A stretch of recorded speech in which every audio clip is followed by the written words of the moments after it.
Bonjour les amis, j'espère que vous allez bien.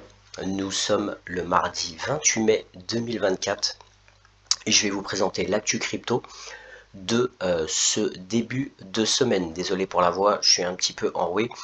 On parlera essentiellement du XRP, du XPR, des CBDC et bien sûr de l'actu générale, ainsi que la minute complotiste pour terminer. Mais je rajouterai maintenant la minute matière première, où je vous parlerai un petit peu soit d'actions liées aux matières premières, soit de carrément les matières premières. On va commencer l'actualité et on a internetarchive.org qui est down, sous attaque DOS depuis quelques jours. Je vous rappelle que archive.org, c'est là où vous avez les archives de ce qui a été supprimé sur Internet depuis, je crois que c'est 1998, je crois, si je ne me trompe pas. Voilà. Donc assez étrange. On continue et on a la BCE qui devrait commencer à baisser ses taux en juin, mais les risques d'inflation méritent d'être prudents. Donc pour l'instant c'est pas encore sûr. Donc à voir. Normalement on a les États-Unis qui devraient suivre, ce qui pourrait être, je sais pas si ça serait marrant, mais un bon coup un bon coup de Trafalgar, ça serait que la BCE baisse ses taux, mais que les États-Unis, eux, ne les baissent pas. Et à ce moment-là, le dollar serait vachement plus fort. Et il la mettrait bien à l'envers sur l'Europe, mais je pense que si la BCE baisse ses taux, normalement, les États-Unis devraient suivre aussi, mais on ne sait jamais. On a en France maintenant une réduction des aides, alors pas des aides mais des prestations, parce que c'est les gens ont cotisé sur l'assurance chômage. Donc on a la France qui en fait cherche tout simplement de l'argent pour payer les dettes du pays et ils vont couper les aides un petit peu, enfin diminuer un petit peu les aides pour le chômage,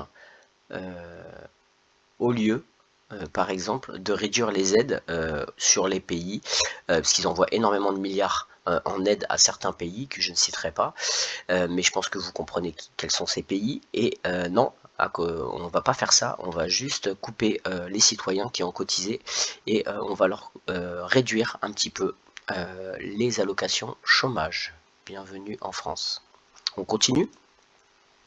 L'augmentation des prix de service pourrait stimuler la prochaine hausse. Alors ça c'est au Japon.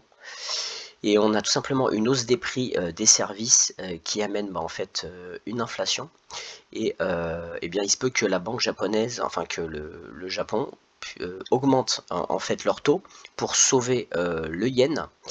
Et à ce moment-là, ça serait pas bon pour les Américains. Je vous rappelle que le Japon détient une grosse partie de la dette américaine. On a déjà récemment la Chine qui a vendu énormément de sa dette américaine. Si le Japon s'y met, ça peut aussi faire mal. On avait vu la dernière fois que aux États-Unis, maintenant il y avait une circonscription qui était automatique pour les jeunes. S'il y avait un souci, les jeunes entre 18 et 26 ans pouvaient être enrôlés. Et on a maintenant le service militaire pour les 18 ans qui va devenir obligatoire en Grande-Bretagne. Donc je pense que si les gens ne comprennent pas où on va, encore un autre article, Kiev dit que les pourparlers sur l'envoi d'instructeurs militaires en Ukraine sont en cours. Et l'Ukraine annonçait lundi que les instructeurs militaires français arriveraient bientôt dans le pays, affirmant qu'elle était toujours en pourparlers avec Paris et d'autres alliés sur la question. On sait qu'il y a déjà des légionnaires, logiquement, en Ukraine, légionnaires français. Et je pense, la Légion étrangère, personnellement, mon avis sur ça, c'est que c'est un jour, enfin ce qu'on fait, ce que les gens font, il y a toujours un retour de bâton. Donc à un moment donné, il y aura, je pense, un retour de bâton, parce que c'est de plus en plus, c'est de moins en moins une guerre de proxy, mais ça devient de plus en plus une guerre qui va petit à petit devenir une guerre plus de proxy, mais une vraie guerre. Et malheureusement, pour l'instant, les Russes restent calmes de ce côté-là. En même temps, vu l'économie de l'Europe qui s'effondre, justement dû à les sanctions, etc., je pense qu'ils sont pas pressés. Ils peuvent laisser les choses comme ça, tranquillement, parce que ça s'écroule économiquement. Et donc, à voir. En tout cas, il y a obligatoirement, il y aura un retour de bâton. Et pour l'instant, c'est juste économiquement, mais s'il y a un retour de bâton autre qu'économique, ça peut en tout cas faire vraiment très mal. On continue, on va parler maintenant de Warren Buffett qui révèle enfin la mystérieuse société dans laquelle il a investi des milliards de dollars. Et cette société s'appelle en fait Chubb. Vous pouvez faire vos propres recherches sur cette entreprise qui est dans une compagnie d'assurance où il a investi quelques milliards. Et ça peut être un bon choix. On sait que Warren Buffett il aime beaucoup les compagnies d'assurance. Tout simplement c'est un peu logique. Les compagnies d'assurance,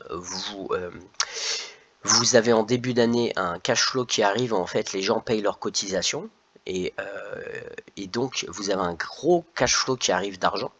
Et derrière, bien sûr, il va falloir rembourser quelques personnes s'il y a un problème d'assurance, mais vous avez un gros cash flow qui reste et après ils peuvent le gérer comme ils veulent. Le gérer, et donc compagnie d'assurance généralement ça marche bien parce que après ils peuvent gérer cet argent pour le faire fructifier, le placer ailleurs, etc.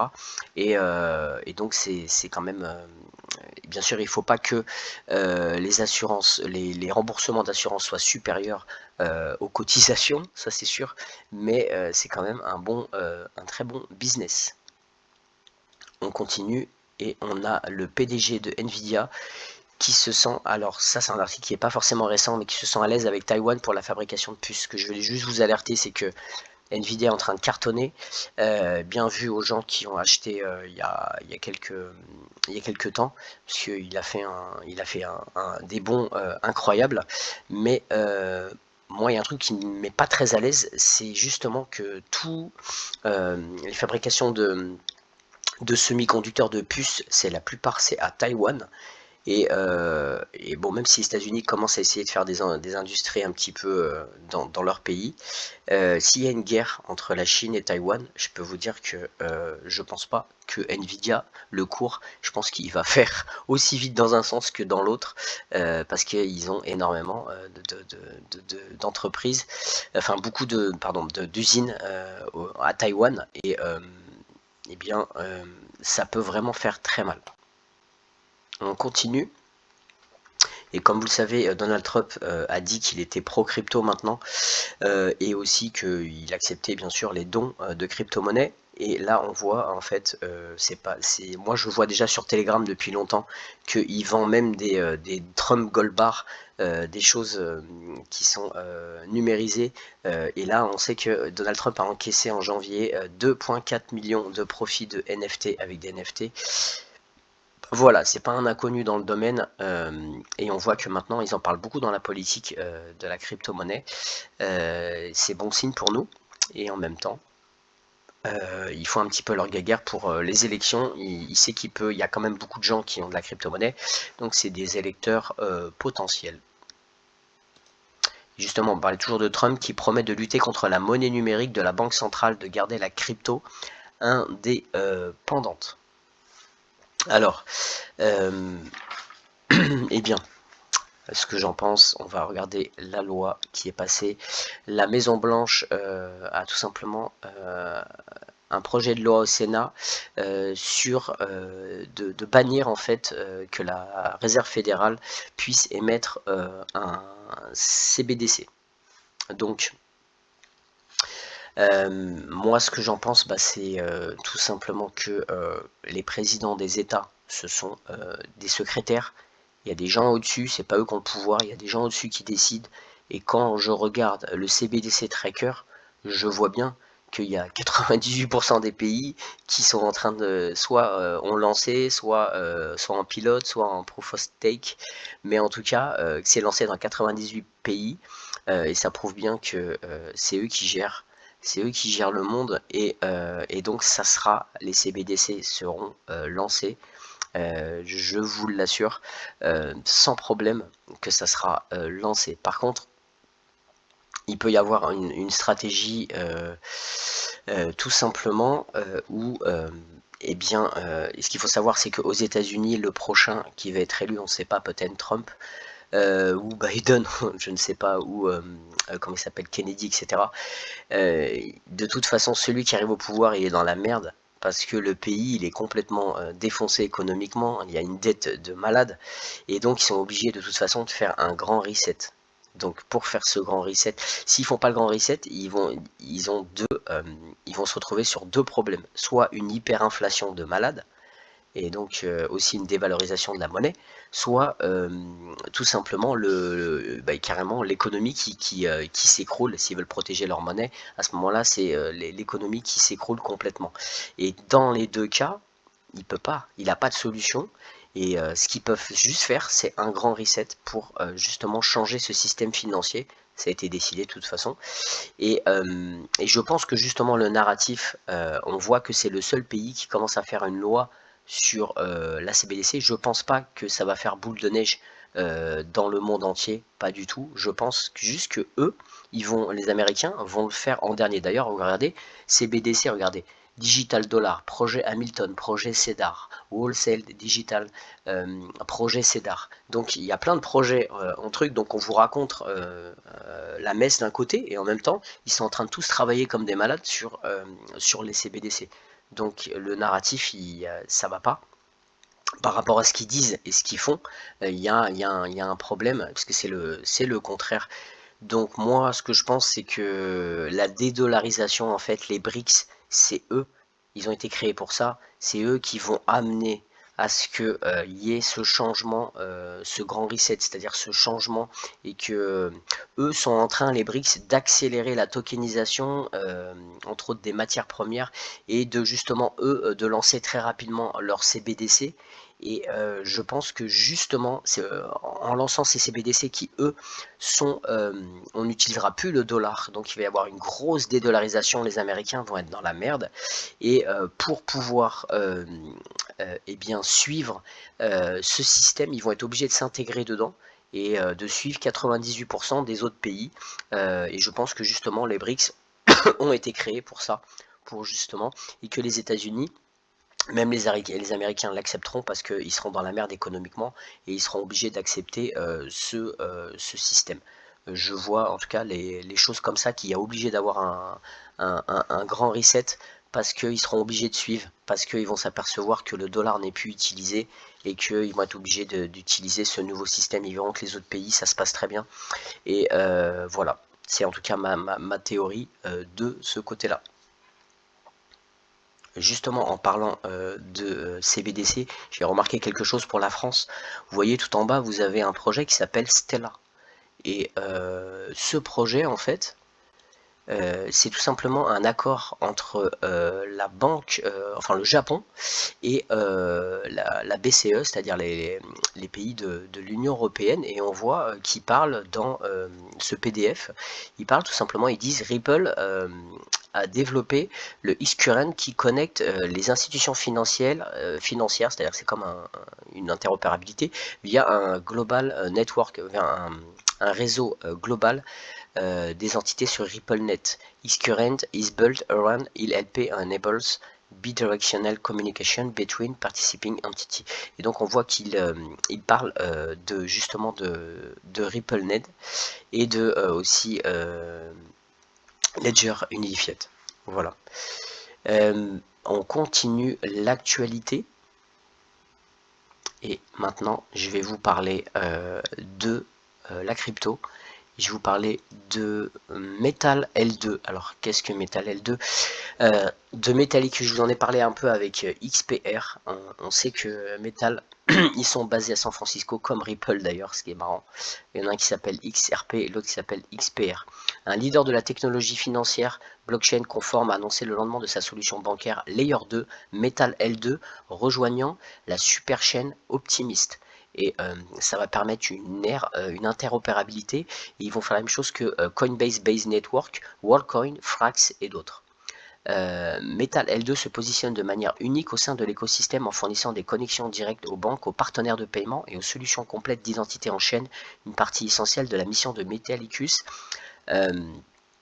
Metallicus apporte aussi, il sort son stablecoin, un nouveau type de stablecoin originaire de l'écosystème Metal Dollar XMD, qui offre un panier d'index prenant en charge le transfert instantané entre tous les principaux stablecoins et les rend fiables. C'est un peu c'est la même chose un peu que ce qu'est en train de faire le XRP Ledger, ce que font Metallicus. Et là on écoute, la connectivité est activée grâce à l'interopérabilité de Metal L2 avec Metal Blockchain, une solution de blockchain Layer 0 développé par Metallicus spécifiquement pour les banques, les coopératives de crédit et les institutions financières. Là donc il va y avoir vraiment beaucoup de liquidités qui vont rentrer quand il va y avoir cette interopérabilité. Cette plateforme facilite le développement de applications basées sur la blockchain qui sont prêts à se conformer aux exigences exigeantes de l'industrie telles que la Bank Secrecy Act.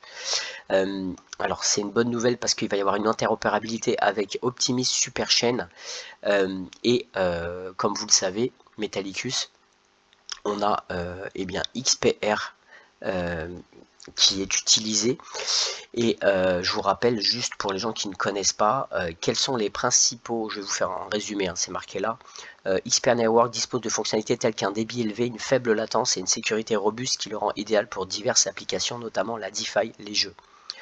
Dans quelle mesure XRP Network est-il évolutif? XRP Network est hautement évolutif, ce qui permet de traiter rapidement un grand nombre de transactions, 4000 TPS, sans frais de gaz pour les utilisateurs finaux. Et ça, c'est quand même intéressant, sans frais de gaz pour les utilisateurs finaux. C'est juste ceux qui gèrent les dApps, les applications, qui eux, bien sûr, payent le XRP, mais pas les utilisateurs finaux. Quels sont les frais de transaction sur le réseau XPR? Il n'y a pas de frais de transaction pour les utilisateurs finaux. Tous les utilisateurs du réseau XPR bénéficient de comptes gratuits et de ressources suffisantes pour pouvoir effectuer les transactions gratuitement. Donc imaginez, c'est gratuit, donc pour les utilisateurs, c'est quand même hyper intéressant. Les applications doivent acheter des ressources sur une base mensuelle. Le réseau XPR est-il décentralisé? Le réseau XPR est entièrement décentralisé. Le potentiel d'attaques adverses telles que des doubles dépenses, division de chaîne et des attaques à 51% est atténué par l'utilisation du mécanisme de consensus Delegate Proof of Stake qui s'appuie sur le bloc producer. Donc la nouvelle sur l'interopérabilité, ça va permettre aussi à XPR Network de se développer parce qu'ils font partie du réseau Metallicus et je vais juste vous montrer encore quelque chose sur XPR. Vous voyez là sur l'application, sur le réseau Metalix. Je vous rappelle qu'il y a des liens très forts, j'en parlerai un jour avec Elon Musk. Vous avez des pools de liquidité, et on va regarder ça en bas. Et là, bien sûr, c'est un AMM, donc c'est comme le XRP. C'est quelque chose vraiment qu'il faut faire attention, c'est risqué, voilà, il faut vraiment faire attention à ce que vous mettez, il faut vraiment tester au départ. Celui-là, c'est pas comme le XRP, il est lancé depuis déjà quelques temps. Et regardez juste les APR, là vous avez 56, la paire USD, alors XUSD parce que c'est sur Metal, donc c'est tout ce qui est avec Metal, c'est X d'abord. D'ailleurs, posez-vous la question pourquoi c'est X, pourquoi c'est Purple, pourquoi XPR et Purple. Il y a des gens qui comprendront dans ce qui est l'occultisme, pourquoi c'est violet et pourquoi il y a le X. On avait déjà parlé de X. En tout cas, USDC et XPR, on voit que c'est 56, ça peut vous ramener 56,15%. En plus, c'est sur, c'est sur vraiment quelque chose de global, donc c'est moins que des petits pools, c'est un plus grand pool, donc il y a moins de chances quand même d'avoir des problèmes de perte éphémère. On a le Metal XPR, Loan XPR, vous voyez 10%, enfin à vous de regarder, mais avec les stablecoins, c'est quand même assez intéressant. Bien sûr, attention, il peut y avoir des pertes au début, il faut vraiment bien apprendre comment gérer les AMM, mais vous avez quand même des gains incroyables. Voilà. J'ai fini pour le XPR, on va parler maintenant de Realty, pardon. Et il y a deux à vendre, il y a à Panama qui est à 8,3% par contre. Attention, on ne sait pas la date pour les revenus encore. Et là, c'est le 15 juillet, ça commencera les loyers. On a par contre les rendements, vous voyez, est pas terrible par rapport aux autres, à 7,12%, alors que d'habitude c'est plutôt 9%, 9 et quelques. Voilà, celui-là il est souvent, ça fait longtemps qu'il est là, parce que on sait pas la date, donc les gens hésitent à acheter parce qu'ils savent pas quand ils vont toucher leurs revenus, et en plus il est que de 8%. Voilà pourquoi au Panama celui-là il fonctionne pas bien. Sinon tous les autres ont été vendus, c'était rapide. C'est toujours ceux qui restent, c'est évidemment ceux qui sont les moins intéressants.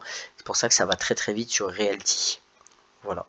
Je vous rappelle qu'il y a un lien en bas si ça vous intéresse, en bas de ma vidéo. J'ai presque fini. Maintenant on va parler du XRP, pardon. Comme vous le savez, on a Standard Chartered qui dit que le Solana et l'XRP pourraient être les prochains candidats aux ETF en 2025. Moi personnellement, j'ai quelque chose un peu comme un piège. Je vois pas. Je vois pour moi le bull run là à partir de la fin de cet été commencer. Et donc il va se terminer logiquement premier trimestre 2025, ça va être assez rapide je pense. Et donc là on nous annonce des nouvelles pour 2025 avant le bull run. C'est-à-dire que normalement les nouvelles arrivent et ensuite on a le bull run. Là ça serait justement quand tout s'écroule qu'on aurait l'ETF de Solana et XRP. Pour moi il y a un piège, on va mettre il y a un leurre dedans. Ça me paraît pas chronologiquement logique, c'est à dire que soit il va y avoir un ETF fin 2024 ou alors vraiment tout début 2025. Mais en tout cas je pense qu'il y a un piège là-dedans et toujours pas écouter forcément ceux qui disent en tout cas qui peut y avoir un ETF bien sûr, mais à la date prévue il faut vraiment faire attention. Voilà, on continue et toujours on va parler du XRP. Et on a une bonne nouvelle, on a XRP qui retourne à l'indice CMBI 10 après avoir passé l'examen d'investissement. Je vous rappelle qu'il avait été retiré il y a pas mal de temps. Le CoinMetrics qui a annoncé la décision de réinscrire XRP dans l'indice CMB 10 dans un communiqué sur son site officiel. Selon le rapport, la décision fait suite à une évaluation approfondie confirmant que XRP répond aux exigences d'investabilité spécifiées dans la méthodologie CMBI multi-asset. Par conséquent, CoinMetrics prévoit de réintégrer XRP dès apparemment juin. Donc je vous rappelle que ça avait été enlevé et c'est marrant parce que ça tout s'enchaîne un peu. C'est comme là, je vous avais montré la dernière fois sur les données de consommation de carbone et d'électricité, ce que faisait la blockchain, ce que faisaient les blockchains, et on avait un point d'interrogation sur le XRP Ledger. Et là maintenant, ça commence à être mis. Donc je pense que tout commence à être déverrouillé et c'est très bon signe. Voilà, on continue l'actualité. Et là, je voulais juste vous montrer que depuis 2014, en Chine, il y a un partenariat. C'est Ripple Fox qui sont sur le XRP Ledger. C'est un exchange, tout simplement, qui est chinois et qui sont qui travaillent sur le XRP Ledger. On continue en parlant toujours de XRP Ledger. J'ai vu qu'il y avait maintenant un projet, là ils sont en pré-sale et on a les premiers jetons bancaires Ledger XRP. Donc en fait c'est tout simplement une carte qui va être basée sur la DeFi, optimisation du Ledger XRP pour la création d'une carte de crédit de transaction ultra abordable. Notre plateforme DeFi offre un processus de transaction transparent, assurant une expérience sans friction pour les retail et les institutions. Voilà, donc c'est en pré-sale pour l'instant. Je ne suis pas conseiller en investissement, je n'ai pas fait assez de recherche en tout cas pour l'instant sur DeFi Payment. Je regarde juste, je suis sur les réseaux sociaux leur avancée, mais en tout cas vous pouvez regarder sur Magnétique, vous pouvez aller voir un petit peu les prix. Pour l'instant c'est 0,05 à voir l'évolution de ce futur de ce token. Voilà, on a maintenant un analyste qui dit que l'XRP est posé pour un méga run jusqu'à carrément 2 chiffres. Voilà, donc on sait que par rapport aux charts, normalement ça devrait logiquement aller à la hausse. Et que depuis 2017, on va dire que l'élastique il est retenu. Un jour ça va exploser. Maintenant, il y a beaucoup de paramètres pour les prix. J'en parlerai un jour, je ferai une vidéo, je parle jamais des prix. Peut-être je ferai un jour une vidéo sur les prix que je vois sur ce bull run, sur tous les investissements que j'ai.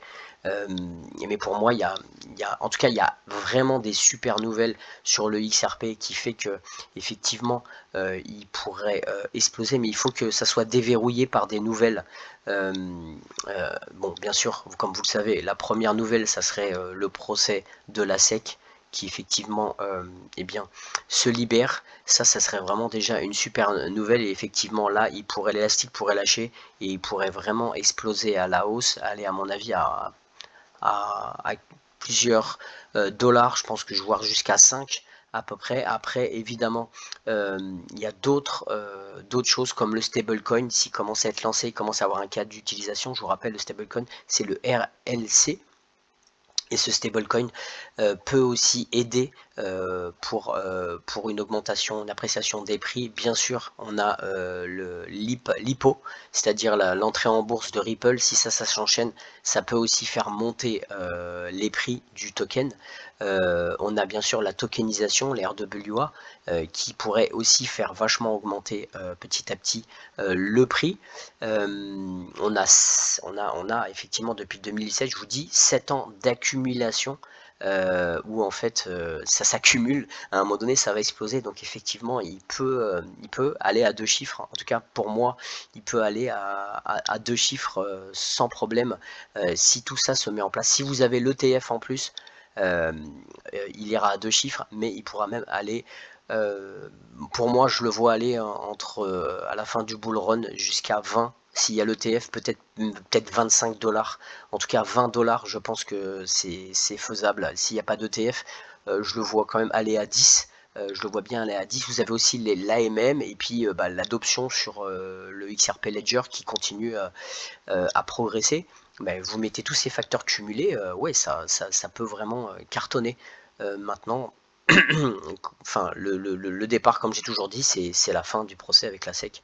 C'est comme ça que je vois les choses. D'ailleurs, on voit que plus de 500 organisations travaillent, ça date de novembre 2033, mais plus de 500 organisations travaillent maintenant avec Ripple, avec beaucoup de XRP, beaucoup de cas d'utilisation. Mais ça, en fait, c'est juste l'arbre qui cache la forêt. C'est-à-dire que la forêt, c'est pas 500. Si vous voyez la toile d'araignée, c'est énorme.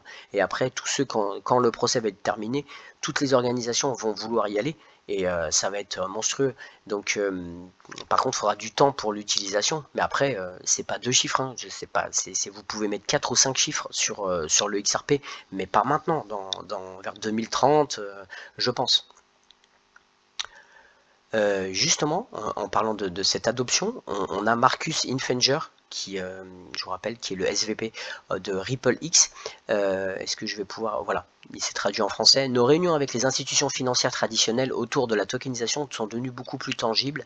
Ils veulent passer à la production et arrivent maintenant avec des cas d'utilisation réels.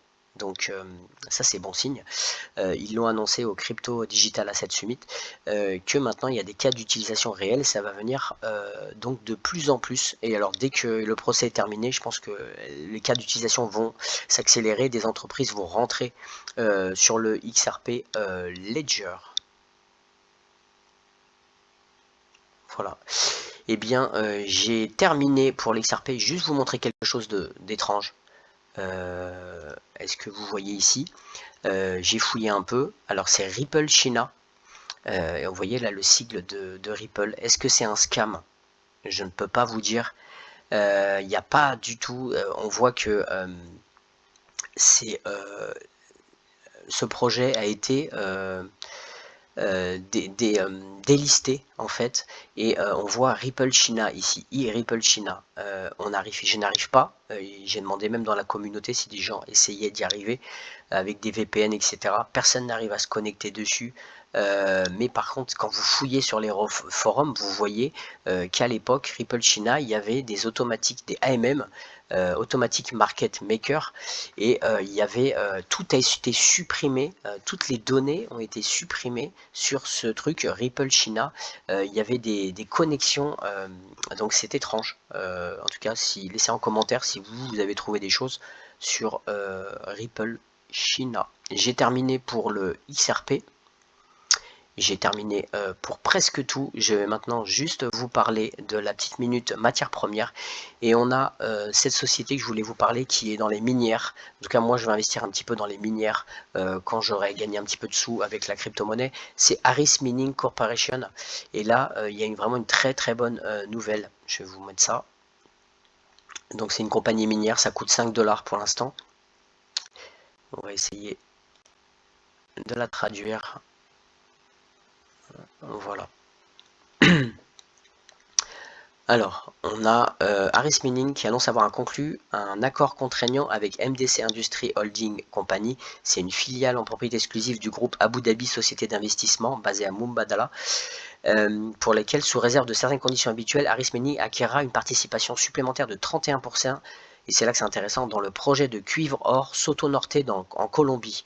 Et ça, il y a vraiment un gros projet, et de modifier la convention. On va essayer de remettre. Sinon, il faut que je fasse la traduction. Soto Norte est l'un des plus grands projets. Alors, Soto Norte est un des plus grands projets d'or souterrain non développé dans l'Amérique du Sud, mis à employer des pratiques minières modernes et durables.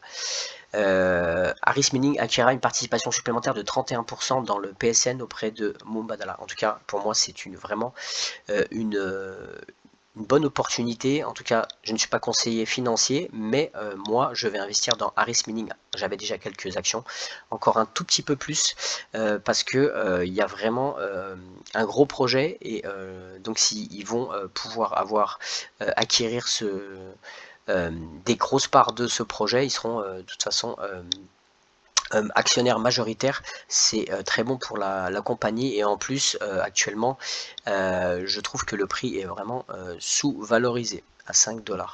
Voilà, j'ai terminé. On termine par la petite minute complotiste.